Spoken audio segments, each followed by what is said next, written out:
Okay, so AP Chemistry, Dallas Center Grimes. This is Chapter 2 of Unit 1, and this should go pretty quickly because I'm not going to spend time going over the naming stuff. Atoms, molecules, and helium. Excuse me. Atoms, molecules, and ions. Helium is the first question. Define atomic number and mass number. So, atomic number is the number of protons.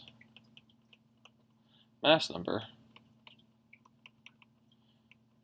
is the protons plus the neutrons. These are the two things that have mass. Electrons, no mass. A mass number is going to be specific to a kind of isotope, and this isotope is helium-4. So we'd have 2 protons, because that's how many protons helium has, and we would have 2 neutrons. The average atomic mass in the periodic table takes into account all of the different kinds of isotopes that a particular element has. And so that's why they don't ever really add up to an exact value of a mass number. All right. And that's number 2. We could have different isotopes. The isotopes could have different numbers of neutrons, given it a different mass. For each of the following, determine the number of protons and neutrons in the nucleus. I'm not going to go through all of these, just a couple. The first one, 3,2 helium. The bottom number is going to be the number of protons, and the top number is going to be the mass number. So we end up with 1 neutron. Let's do 84, 38 strontium, 38 protons. Now, this number right here has to be the number on the periodic table. If it's not, there's a typo somewhere. So let's double check. Yep, 2 is helium, and strontium is 38. Good. So we have that.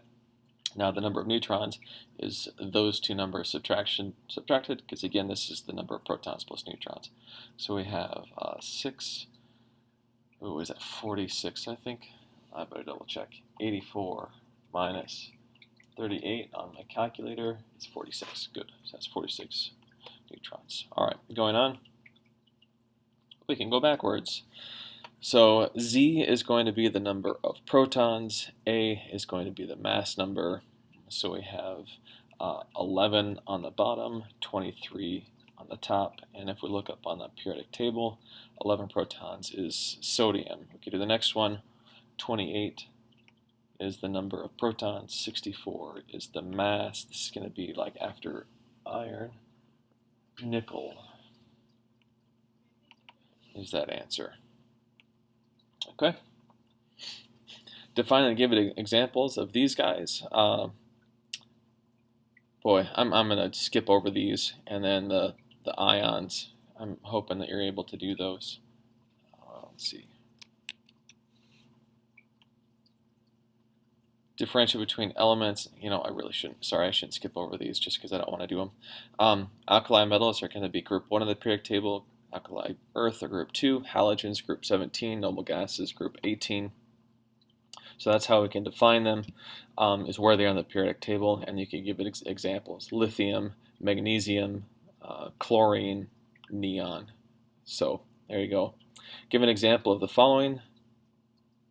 Monatomic anions, polyatomic anion, and then the cation. So monatomic is going to be 1 atom. So we could have an anion like calcium with a positive 2 charge would be a monatomic anion. A monatomic cation, this is a cation. And a monatomic anion would be like oxygen, is the anion.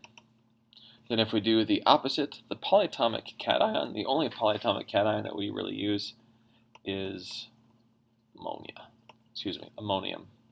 Ammonium is the one. The polyatomic anion, let's do sulfate. SO4 2 minus. So monatomic, 1 element, polyatomic, many elements bonded together to make the anion that can be bonded ionically with something else. Okay.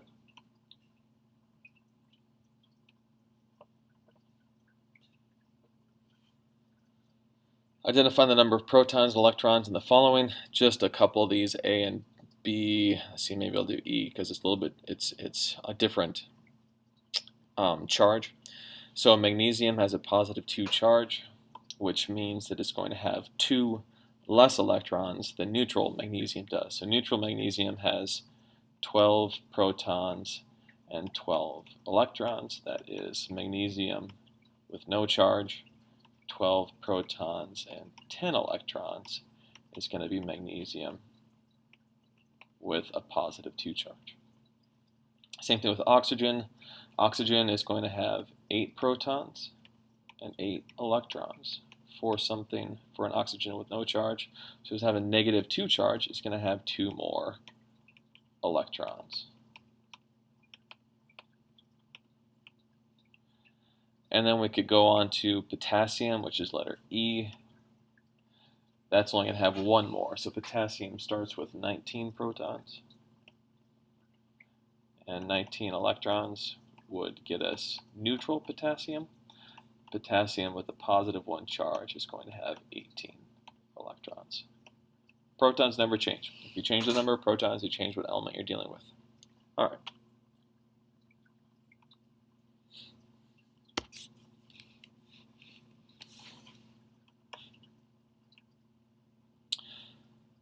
Empirical formula and molecular formula, what's the major difference? And that has to do with the molecular mass.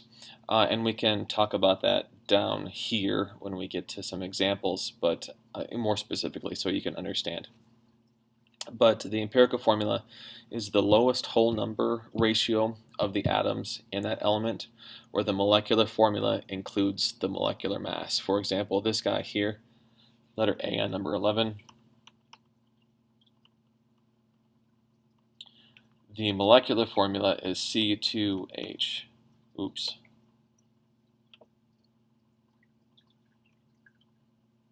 C2N2. That's the molecular formula of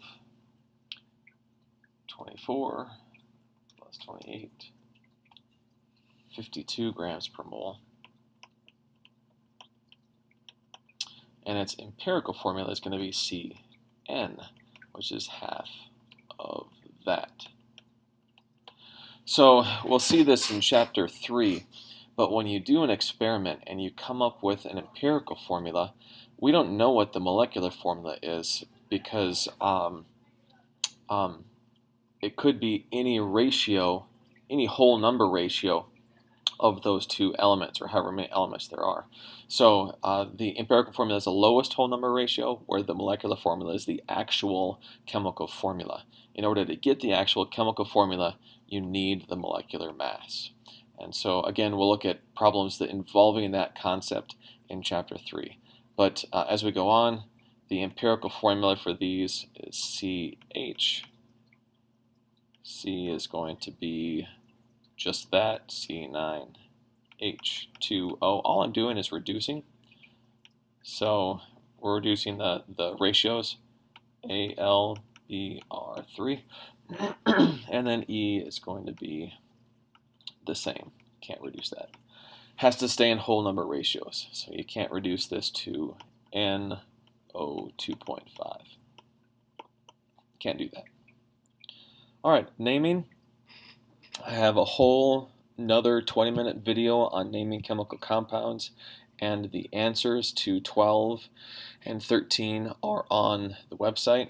So let's see, it's tinyurl.com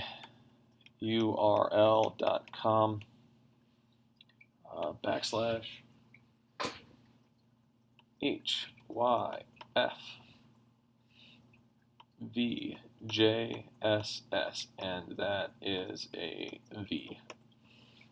And then if you go to the AP Chemistry Unit 1 work, Chapter 2, I'm not sure exactly where it is, you'll find that right there. Here, actually, how about I pull it up?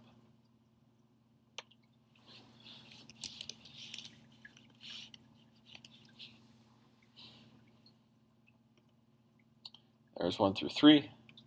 All right, here they are. Incidentally, here are the answers to chapter 3 as well, if you want to skip the video. All right. Okay, so there's 12 and 13, and that takes us to the end of chapter 2. All right.